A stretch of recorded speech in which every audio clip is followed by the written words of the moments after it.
એમાં મુંબઈ મુંબઈ છે. હા, હું કાયમ કહું ને આજે કહું,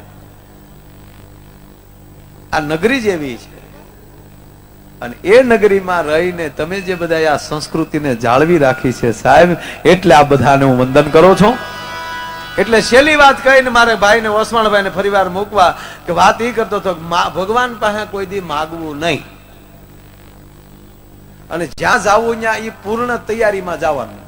ફિલ્મ જોવા જવું તો એ જ રીતે, છોકરા હારે હોય ને બે માણસ ફિલ્મ જોવા જવી જામે જ નહીં. એ કે મર્યાદામાં જોવાય. એ તો પછી આ ખારી સિંગ રાખ્યો હોય ને આમ બેઠા હોય ને, એ બેઠા બેઠા બાજુમાં એક એક દાણો ગળતા હોય ને. નહીં, જે જગ્યાએ જાઓ ફૂલ તૈયારીમાં. એટલે છેલ્લી વાત બાપુ કહવા મને બહુ હમણાં ઉપડી છે. આવ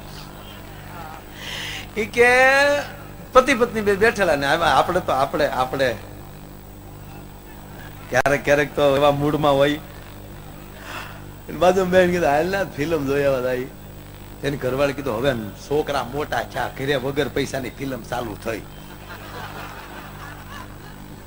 એ કે ના યાર જાય હાલ ના યાર મજા આવે. અરે કે પણ છોકરાનું આગળ ગોઠવી નાખું બધું. વાતી હાલે, છોકરા મોઢે ખોટું બોલવું નહીં.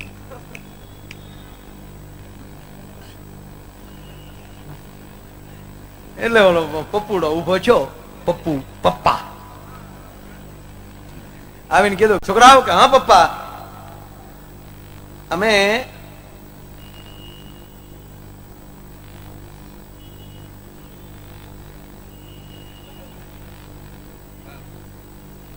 કુમારભાઈ ને ત્યાં સત્યનારાયણ ની કથા છે બેટા. હું ગોતતો હતો હું કેવું એમ, છોકરાને કે કેવું તો જોવે ને. એટલે બોરીવલી સુધી બેટા જાય છે, ટ્રાફિક બહુ છે, કલાક જવાની કલાક આવવાની, અને 2 કલાક અમે ત્યાં રોકાશું, હું ને તારા મમ્મી. તો ઘરે શાંતિથી બેસજો બેટા, તારક મહેતાના ઉલ્ટા ચશ્મા જોજો. અને બેટા ટપુ સેના જેમ જીવે ને એમ જીવાય. તું જેઠાલાલ છો ને, દયા ભાભી ધ્યાન ગયો. ઘીરે ઘીરે જેઠાલાલ છે, ખોલાવતા નથી કોઈ.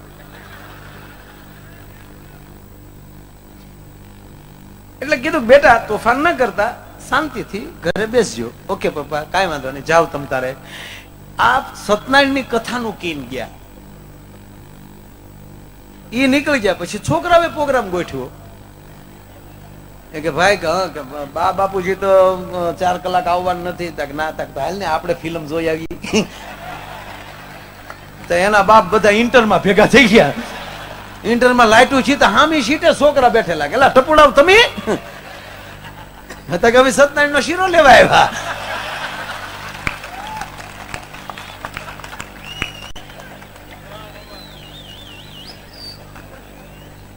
છોકરા આગળ ખોટું ન બોલવું, વાત એ હાલતી હતી.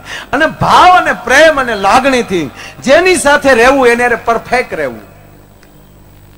મિત્ર બનાવો પરફેક્ટ બનાવો, બનાવવા ખાતર નહીં. અને ડુપ્લિકેટ દાંત ન કાઢવા પરિવાર સાથે. કોઈને હાલ કેમ છે મજામાં, તમે કાકી કેમ છે મજામાં, મોચાભાઈ તમે મજા.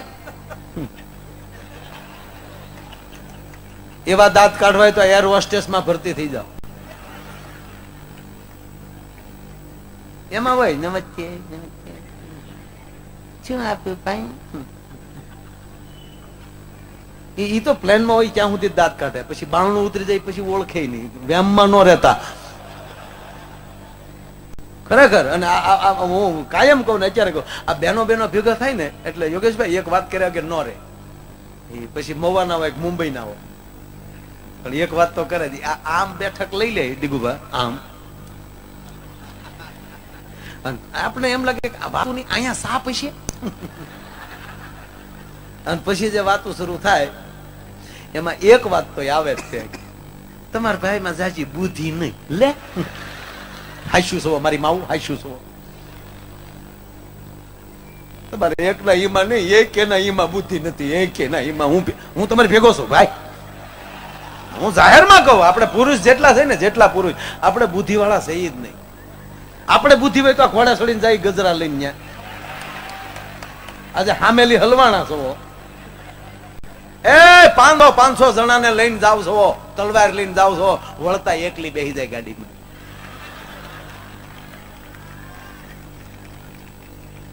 હા, ઈ શક્તિ આપણા બુદ્ધિ નથી. યોગેશભાઈ, જાહેરમાં કહું, તમારામાં બુદ્ધિ નથી. કારણ કે બુદ્ધિ હોય ને આવા આયોજન ન કરે, સરવાળા કરે. આ બુદ્ધિનો વિષય જ નથી.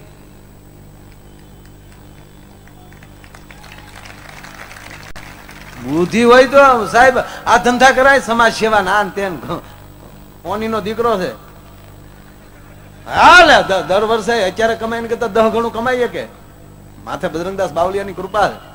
આ બુદ્ધિ હોય, અમારા બુદ્ધિ લાગે મારામાં ઓસમાણભાઈ માં ઘરે નો રહી બુદ્ધિ હોય તો તમને એમ લાગે કે આ પ્રોગ્રામ ના પૈસા આવે તો જ ઘર હાલે એમ છે. સાઈડમાં બહુ સારું છે બધા. આ હકીકત કહું, પુરુષમાં બુદ્ધિ નથી.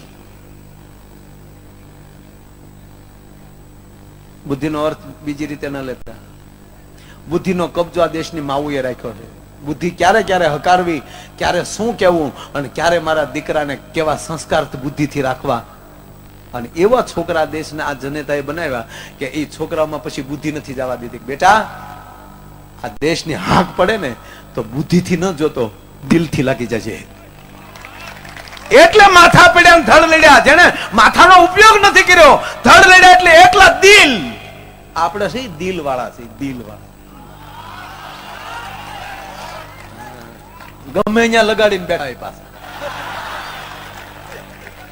માં પહેર્યો. અમુક તો ખોટું ખોટું દાંત કાઢ્યું તો ઈ સાલીમાં 3 વાર ગાડી આટા મારી આવે. હું કામ ટાયરના ભાવ વધારો છો? આજ મને ખબર પડી કે પેટ્રોલ ના ભાવ કેમ વધે. આવા કાવા મારી એ ગાંડી છે ઈ.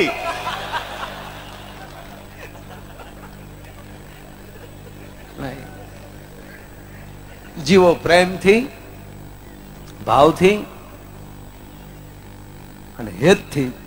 ઘણી બધી વાતો કરવી છે, પણ મેં કીધું એમ કે ઓસમાણભાઈ જેટલું ખેંચ્યું એમ થોડું ઘણું મેં ખેંચી લીધું. પણ ભાઈઓ, બોરીવલીમાં, કાંદીવલીમાં, વલીવલીમાં બહેનો ભાઈઓ, મારે તમારો સાથ જોવે છે બહેનો ભાઈઓ. મને 50 દિવસ આપો બહેનો ભાઈ. અને સાહેબ, અમુક લેવલે જે નિર્ણય થતો હોય ને એનો પોતાનો ન હોય, અસ્તિત્વ નિર્ણય લેવડાવતો હોય. અમે અહીંયા ટેજ ઉપર આવી જઈએ ને સાહેબ, એટલે હું તમને કહું, અમે ઘણા એવા ઘોડા ઘડીને આવ્યા હોય કે આવું બોલવું તેવું બોલવું. અહીંયા બેસી નથી, બધું ભૂલાઈ જાય. તમને ભાળીને નવું બીજું નીકળી જાય. એમ બોલો, એટલી ઊંચાઈ બેઠો છે, જો નિર્ણય લેવડાવ્યો છે મારા નાથે લેવડાવ્યો છે. એટલે ભગવાન કૃષ્ણએ કીધું છે ગીતામાં, હે અર્જુન, રાજામાં હું છું. તો જે કૃષ્ણ એમ કહેતો હોય કે રાજામાં હું છું, તો એના નિર્ણયની અંદર કાંઈક સત્ય અને કાંઈક તથ્ય હશે. તો એને આપણે સાથ સહકાર દઈએ એવી આશા સાથે ફરીવાર પાછા હું ભાઈ ઓસમાણભાઈને વિનંતી કરું, એને મોજ આવે એવી જમાવટ લઈને આવે. ભાઈ